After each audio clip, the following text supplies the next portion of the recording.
Oh no, your sink's clogged. You're gonna have to call a plumber. No, you're not. I'm gonna show you how to unclog slow draining sinks or sinks that won't drain at all. If you watch this video, and 90% of the time, you won't have to call a plumber. You can do it yourself. So the first thing we're gonna make sure that we have a few things. We're gonna need a bucket, a couple rags, and then you're going to need something like either of these. I will get to that part here in a little while and you will understand why. Just something long and skinny because we're gonna need it to clean the drain out. All right, so the first thing we're gonna do here is we're gonna take apart the P-trap. So you're just gonna loosen these nuts. Lefty-loosey, righty-tighty. Make sure the bucket's here. That's because it is going to probably drop some water on you or whatever's in there. And just make sure that if your sink is actually clogged when you're doing this, that you're gonna wanna make sure you have a big enough bucket so that it can catch everything coming from the sink. All right, so we're gonna take that off. You just kind of dump it out and you can see that stuff just kind of builds up over time. It's kind of like a gook, all right? And obviously in dealing with this gook, we want to wear gloves because a lot of times what's in the drain here is just kind of unpleasant odor-wise, and it's probably got some bacteria in it. So we're gonna go ahead and just wipe everything off here and lay the P-trap to the side. Obviously, we want to do all this while the water's off. Otherwise, your bucket won't be big enough no matter how big it is. So next step here is actually we need to take out the stopper. So the first thing we're going to do is come back here and there's a pull rod that attaches to the stopper and we need to take this nut off and remove the pull rod so that we can pull the stopper out. So we're going to take this off. And typically what I'll try and do is just grab the stopper with my left hand. Otherwise it'll drop and you kind of have to like fish it out with a knife or a flathead screwdriver. Or if you have fingernails, that helps. You're going to go ahead and pull this out. And it'll just go right back in place. So just be careful when you're doing this. Sometimes there's plastic like O-ring washers that go on here. And if you drop one and you didn't put it back properly, it's going to leak. So just make sure that if it can put it back the same exact way that it was in. So now we're gonna pull the stopper here.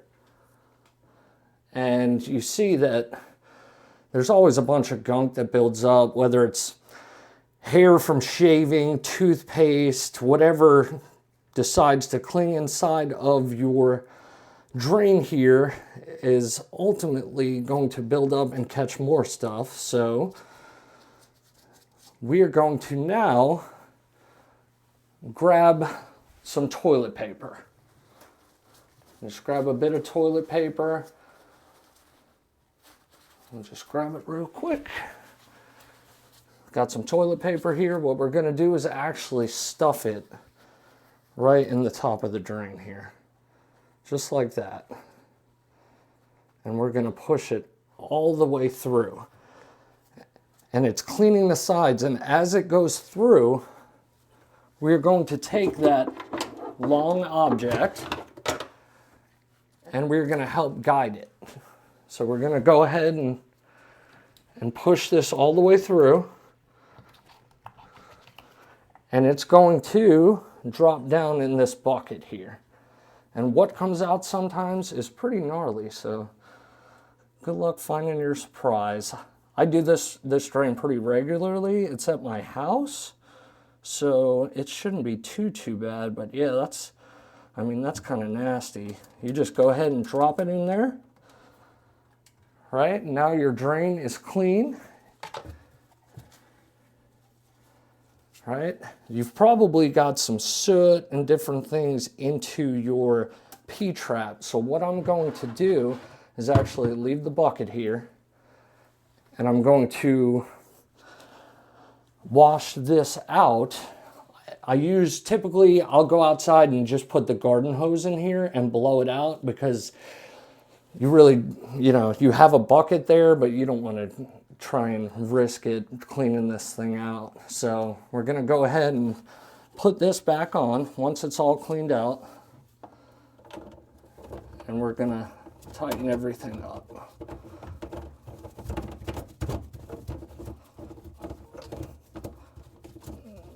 Typically it's a lot easier to tighten the short side of the trap if you haven't done the tall side first, because you get a little more play on this side. So we'll go ahead and move this out of the way for a second, and we're going to tighten everything up. And these gloves are making it slick because that stuff that was in the drain. But yeah, we're going to go ahead and make sure it's nice and snug. On these things, you want to get them pretty hand tight. All right, so we've got that done. Now we're going to come up here and, we're going to rinse this off while we go rinse off out the P-trap. So we would rinse this off right here, clean it up nice, and then you're going to make sure that the hole for the pivot rod is facing the back towards the wall. And you're going to put it in straight towards the wall and drop it down. Okay? Now you're going to go back to the pivot rod and you're going to put it in, and it should go into the stopper. And the way you'll find out is when it's in there, you can kind of push it down and it'll raise the stopper. And if you give it a little bit of a pull up here, if you just give it a little pull, it's in there. So now you can go ahead and tighten the nut. And when you tighten the nut, you're just going to want to make sure that the pull rod, the pivot rod, is pretty much down as far as it'll go. You tighten that up nice. Like I said, make sure that all the pieces are there. This one's a relatively simple situation. And now we're going to go ahead and wipe everything up. And let's go ahead and we're going to see how it's nice and tight. So when you tighten the nut to the stopper, why I said to put it all the way down is because when it is all the way down, it gives you the maximum amount of space for water to drain from your sink. And typically things don't tend to get stuck like that. So we're going to go ahead and turn everything on. We're going to fill the sink up. And here, while we're doing that, you can see that there's just a bunch of stuff on there. Sometimes it'll come out like a slimy slug. It is pretty nasty. But cleaning the pipe is satisfying, so. All right, so we're gonna go ahead and we're gonna drain it. Now you're just gonna check for leaks. Everything's draining good. I'll typically do that 2 or 3 times, and then I'll just let the water run. And you are good to go until the next time. I get called to calls like this all the time, and I'd say 9 out of 10 times this is what the actual problem is, and that is where your clog is. So in doing this, you should solve your problem most of the time. If not, I'll be putting out some other videos on the other 10% of what it could be. Thank you for tuning in. Please give a thumbs up, hit subscribe, and I'll give you 2 plumbs up. Have a wonderful day.